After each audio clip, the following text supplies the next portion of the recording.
স্বাগত জানাচ্ছি আমার চ্যানেলে। আমি আশা করি সবাই ভালো আছো। তো আজকে আমরা আলোচনা করব একাদশ দ্বাদশ শ্রেণী অর্থনীতি প্রথম পত্র তৃতীয় অধ্যায়। এটা উৎপাদন ব্যয়। এই উৎপাদন ব্যয় অধ্যায়ের আজকে হচ্ছে এটা দ্বিতীয় ক্লাস। প্রথম ক্লাসে আমরা দেখেছিলাম উৎপাদন কাকে বলে, স্বল্পমেয়াদী এবং দীর্ঘমেয়াদী উৎপাদন অপেক্ষক কাকে বলে। তো আজকে আমরা পড়ব কি, পরিবর্তনীয় উপকরণ অনুপাত বিধি। তো তাহলে শুরু করা যাক। আমি সাথে আছি মোহাম্মদ আসিফ ইসলাম, প্রভাষক অর্থনীতি, কুষ্টিয়া সরকারি কলেজ। তো আমরা পড়ব হচ্ছে পরিবর্তনীয় উপকরণ অনুপাত বিধি। তো আমরা প্রথম ক্লাসে দেখেছিলাম উৎপাদন অপেক্ষক দুই প্রকার, একটা হচ্ছে স্বল্পমেয়াদী আর একটা হচ্ছে দীর্ঘমেয়াদী। তো আমরা যখন স্বল্পমেয়াদী চিন্তা করি তখন উৎপাদনের বিধিগুলো একরকম হয়ে যায়, আবার দীর্ঘমেয়াদী চিন্তা করলে উৎপাদনের বিধিগুলো আরেক রকম হয়ে যায়। তো এইটা হচ্ছে স্বল্পমেয়াদী উৎপাদন অপেক্ষক, যেখানে আমরা দেখেছিলাম একটা উপকরণ স্থির থাকে আর একটা উপকরণ পরিবর্তনশীল হয়। তো দেখো এখানে মূলধন স্থির আছে, যখন আমরা শ্রমিক একজন তখন মূলধন একজন, শ্রমিক একজন থেকে দুইজন করেছি কিন্তু মূলধন একই আছে। এভাবে শ্রমিক 1 2 3 4 5 6 7 8 এভাবে বাড়াচ্ছি কিন্তু মূলধন স্থির আছে। তার মানে উৎপাদনের একটা উপকরণ পরিবর্তন হচ্ছে আর একটা উপকরণ স্থির আছে। এটা হলে স্বল্প মেয়াদ বলা হয়, ঠিক আছে। তো পরিবর্তনীয় উপকরণ বিধি হচ্ছে স্বল্প মেয়াদের একটা উৎপাদনের অপেক্ষক, ঠিক আছে, অথবা স্বল্প মেয়াদী একটা অনুপাত বিধি। তো এই বিধির মূল বক্তব্য কি? এই বিধির মূল বক্তব্য হচ্ছে যখন উৎপাদনের উপকরণ পরিবর্তন করলে উৎপাদন পরিবর্তিত হয়, কিন্তু উৎপাদনের একটা উপকরণ স্থির রেখে যদি আমরা আরেকটা উপকরণ পরিবর্তন করি, ঠিক আছে, অথবা সকল উপকরণ স্থির রেখে যদি একটা উপকরণ পরিবর্তন করি তাহলে উৎপাদন পরিবর্তিত হবে। সেটা যে বিধির মাধ্যমে দেখানো হয় সেটাই হচ্ছে পরিবর্তনীয় উপকরণ অনুপাত বিধি। তো সেক্ষেত্রে কি হয়, সেক্ষেত্রে দেখা যায় উৎপাদনের সকল উপকরণ পরিবর্তন রেখে অথবা একটা উপকরণ স্থির রেখে বাকি একটা উপকরণ যদি পরিবর্তন করা হয় তাহলে উৎপাদন প্রথম দিকে ক্রমবর্ধমান হারে বাড়তে থাকে, তারপরে বাড়ার হারটা কমে যায়, তারপর এক পর্যায়ে সর্বোচ্চ হয়, তারপরে সর্বনিম্ন হয়। সেক্ষেত্রে দেখা যায় প্রান্তিক উৎপাদন প্রথম দিকে বাড়ে, তারপর কমতে থাকে, এক পর্যায়ে ঋণাত্মক হয়। তো এখানে আমরা একটা চার্ট নিয়েছি, এই চার্টটা দেখলে আমাদের কথা ক্লিয়ার হয়ে যাবে। দেখো আমরা বলছি যে একটা উপকরণ স্থির রাখবো আর একটা উপকরণ পরিবর্তনশীল রাখবো, পরিবর্তন করব। তো 1 একক যখন শ্রম নিয়েছি তখন আমাদের মোট উৎপাদন 3, এখানে গড় উৎপাদন 3, প্রান্তিক উৎপাদন 3। গড় আমরা কিভাবে বের করি, টোটাল প্রোডাকশন বাই এখানে এল, কারণ এখানে একটা উপকরণ পরিবর্তন হচ্ছে, ঠিক আছে। তাহলে টোটাল প্রোডাকশন অফ লেবার মানে শ্রমের মোট উৎপাদন হচ্ছে 3 আর কয় একক শ্রম ব্যবহার করেছি 1, তাহলে কত হবে, 3কে 1 দ্বারা ভাগ করলে 3 হবে। তেমনি দ্বিতীয় এককে দেখো যখন শ্রম 2 একক ব্যবহার করা হয়েছে মোট উৎপাদন কত 8, তাহলে এখানে আমরা ভাগ করব কত দিয়ে, মোট উৎপাদন ভাগ লেবার, 8 ভাগ 2 ইকুয়াল টু কত 4। এইভাবে আমরা মোট উৎপাদনকে ওই সময় 12 এককের মোট উৎপাদনের সময় শ্রম কত ছিল 3, তাহলে 12 ভাগ 3 4, এভাবে 15 ভাগ 4 3 পূর্ণ 3 4, এইভাবে ভাগ করে করে আমরা এভারেজ প্রোডাকশনটা বের করেছি। আর মার্জিনাল প্রোডাকশন হচ্ছে ডেল টিপি বাই ডেল এল, ঠিক আছে। এক্ষেত্রে এল মানে মোট উৎপাদনের পরিবর্তন বাই শ্রমের পরিবর্তন, অথবা এটাকে এইভাবে বের করা যায়, মোট উৎপাদন বিয়োগ পূর্বের মোট উৎপাদন। মোট উৎপাদন total production of T time বিয়োগ total production of T minus 1। যেমন দেখো যে 2 এককে মোট উৎপাদন কত ছিল 8 একক, এটা ইংলিশে লেখা হয়েছে। 2 এককে মোট উৎপাদন কত 8 একক, 1 এককে মোট উৎপাদন কত 3 একক। তাহলে total production of T time মানে এই সময়ে মোট উৎপাদন কত, এই সময় মোট উৎপাদন কত 8, টি মাইনাস 1 মানে কত, এই সময়ের একটা সময় আগে। এই সময়ের একটা সময় আগে মানে এই 2 এককের একটা সময় আগে কোনটা, 1 এককের সময়, ঠিক। 1 এককের সময় মোট উৎপাদন কত 3, তাহলে 5 বিয়োগ 3 ইকুয়াল 8 বিয়োগ 3 ইকুয়াল টু 5। দেখো এই যে 2 এককের প্রান্তিক উৎপাদন 5। এইভাবে আমরা 12 মাইনাস 8 দিয়ে 3 এককের প্রান্তিক উৎপাদন বের করতে পারি। 12 মাইনাস 8 মানে কত 4, এভাবে 15 মাইনাস 12 ইকুয়াল টু 3, এই 4 এককের সময় 15 মাইনাস 12 ইকুয়াল টু 3, ঠিক আছে। এই সূত্র দিয়েও করা যায় মোট উৎপাদনের পরিবর্তন বাই শ্রমের পরিবর্তন। এক্ষেত্রে শ্রমের পরিবর্তন প্রতিবার 1 হচ্ছে, 2 থেকে 1 বিয়োগ মানে 1, আর মোট উৎপাদন পরিবর্তন 8 থেকে 3 বিয়োগ মানে 5, উপরে 5 আর নিচে 1 ইকুয়াল টু 5। তো 2 এককের সময় প্রান্তিক উৎপাদন 5। এইভাবে আমরা গড় আর প্রান্তিক উৎপাদন বের করেছি। পরের লাইনটা আমরা পরে দেখব। তো আমরা মোট উৎপাদনের দিকে একটু খেয়াল করি যে শ্রমের পরিমাণ আমরা যখন বাড়াচ্ছি তখন মোট উৎপাদন বাড়ছে। 1 এককের সময় 3, 2 এককের সময় 5। 2 এককে যখন 5 হয়েছে তখন 1 এককের চেয়ে বেশি বাড়ছে। দেখো 1 একক কত ছিল? 3। 2 এককে 3-এর চেয়ে বেশি বাড়ছে। 3-এর চেয়ে বেশি বেড়ে কত হয়েছে? 3-এর চেয়ে বেশি 5 বেড়ে হয়েছে 8। 3 একক কত হয়েছে? 4 একক বাড়ছে। ঠিক আছে, এই জায়গা থেকে কিন্তু বাড়ার হারটা আবার কমে যাচ্ছে। 4 একক কত বাড়ছে? 3 বাড়ছে। 12 আর 3 15। তাহলে দেখো প্রথম দিকে একটু বাড়ার হারটা ক্রমবর্ধমান হলো, তারপরে বাড়ার হারটা ধীরে ধীরে হ্রাস পাচ্ছে। 5 এককে 17, 6 এককে যে আর বাড়ে নাই, 5এও 17, 6এও 17। 7 এককে যে না বেড়ে মোট উৎপাদন 1 একক কমে 16 একক হয়ে গেছে। 8 এককে উৎপাদন না বেড়ে আরও কমে গেছে। মনে করো যে 1 বিঘা জমিতে তুমি যখন 5টা শ্রমিক ব্যবহার করবে তখন যে উৎপাদন হবে, 6টা শ্রমিক ব্যবহার করলে হয়তো উৎপাদনটা বাড়বে, কিন্তু 7টা, 8টা, 10টা এভাবে যদি তুমি 7টা, 8টা, 10টা বা 100টা শ্রমিক ইউজ করো তখন কিন্তু ওই জমিতে আর উৎপাদন না বেড়ে বরং উৎপাদন কমতে থাকবে।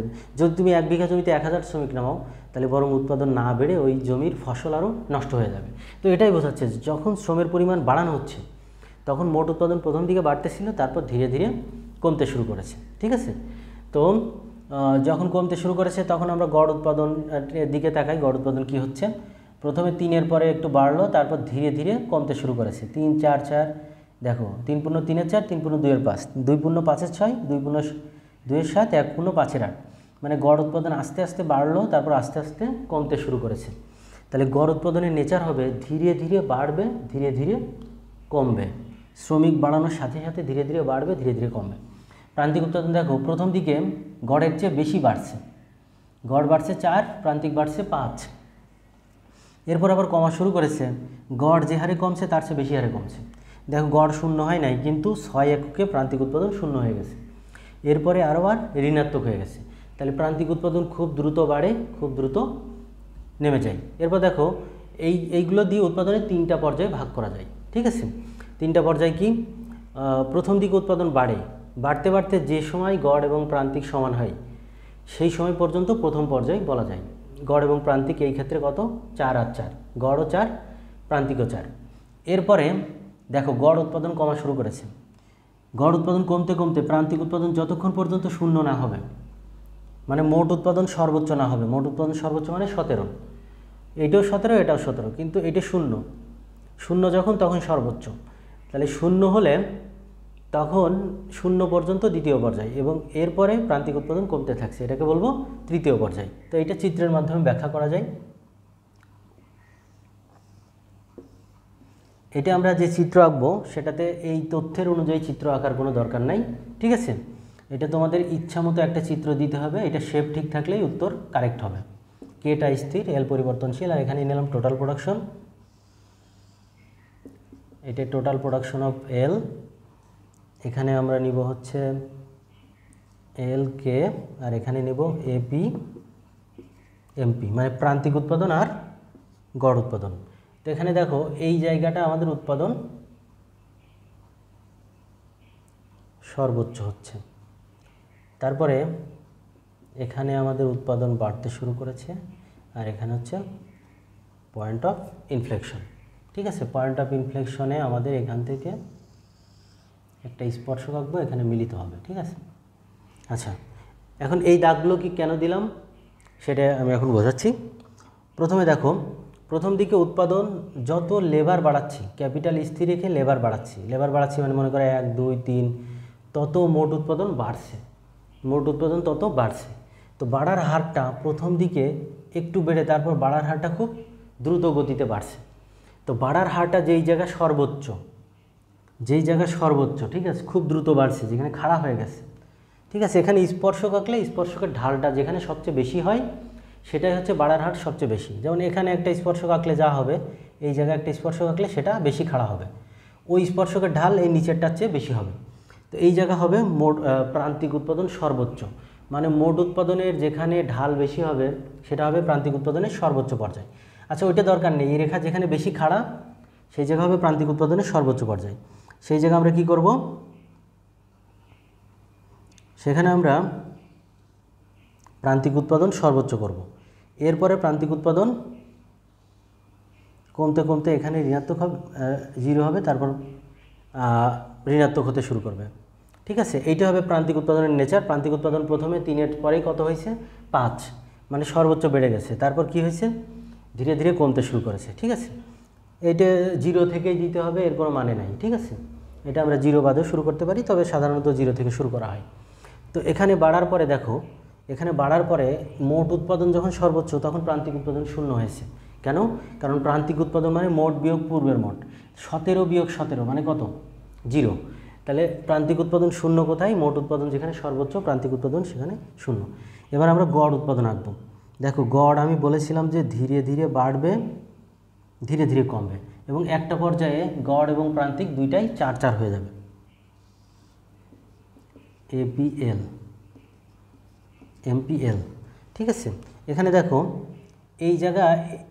এই জায়গাটা কি হচ্ছে, এই জায়গাটা এটা হচ্ছে যে এই রকম একটা রেখা আসতেছিল আর এই রকম একটা রেখা গেছে। এই দুটোর মিলনস্থল কোথায়, একটা উত্তল আর একটা অবতল, এই দুটোর মিলনস্থল যেখানে, সেই জায়গায় হবে, একে পয়েন্ট অফ ইনফ্লেকশন বলা হয়। ঠিক আছে, যেখান থেকে মোড় নেয়। তো এই মোড় নেওয়া বিন্দুটাকে এখান থেকে একটা স্পর্শক আঁকলে এই মোড় নেওয়া বিন্দুতে স্পর্শ করবে, সেই স্পর্শক সোজা দিয়ে দাগটা টানবো, সেই জায়গাটা হবে গড় এবং প্রান্তিক উৎপাদন মিলিত হবে, এবং গড় উৎপাদন এখানে হবে সর্বোচ্চ। কারণ এই মোট উৎপাদনে যে কোনো বিন্দুর সাথে মূল বিন্দু যোগ করলে, যে কোনো বিন্দুর সাথে মূল বিন্দু যোগ করলে, যেমন এইটা একটা যোগ করলাম, তাহলে এই বিন্দু যোগ করলে এই রেখার ঢাল হবে গড় উৎপাদন।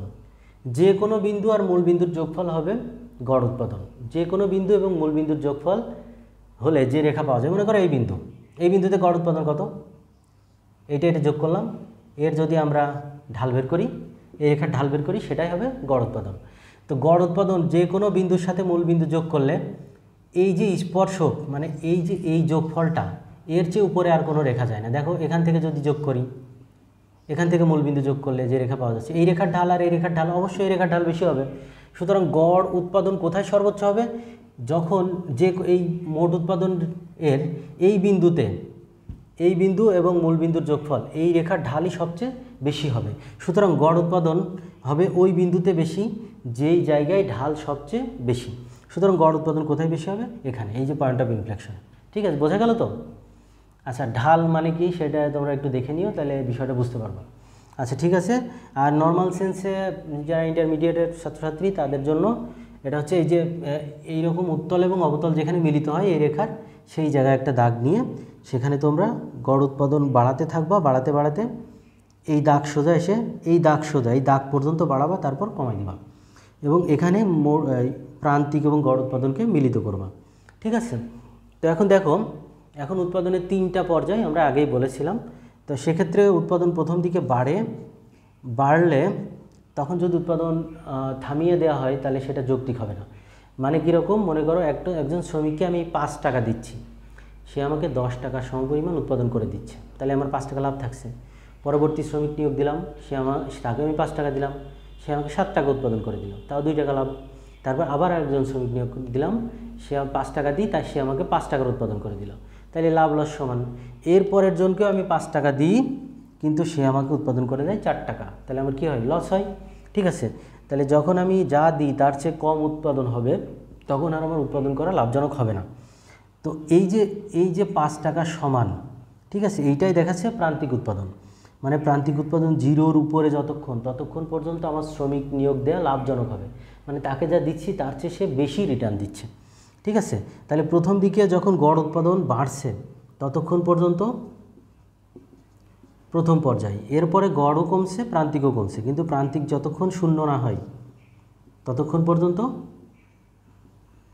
দ্বিতীয় পর্যায়। এরপরে যখন প্রান্তিক উৎপাদন ঋণাত্মক হয়ে গেল, তখন তাকে কি বলবে, তৃতীয় পর্যায়। এই তৃতীয় পর্যায়ে উৎপাদন করা লাভজনক নয়। ঠিক আছে, তাহলে যখন প্রশ্নে যদি দেয় যে উৎপাদনের মানে কোন স্তরে উৎপাদন করা লাভজনক, ঠিক আছে, তো তখন আমরা বলবো উৎপাদনের পরিবর্তনীয় উপকরণ অনুপাত বিধির উৎপাদনের দ্বিতীয় পর্যায়ে উৎপাদন করা লাভজনক, কারণ এখানে লাভ করলে আমাদের প্রফিট আসবে, তৃতীয় পর্যায়ে উৎপাদন করলে আমাদের লস হবে। আর যদি প্রথম পর্যায়ে উৎপাদন করি তাহলে আরও সম্ভাবনা যেটা থেকে যায় সেটা আমাদের অব্যবহৃত থেকে যাবে।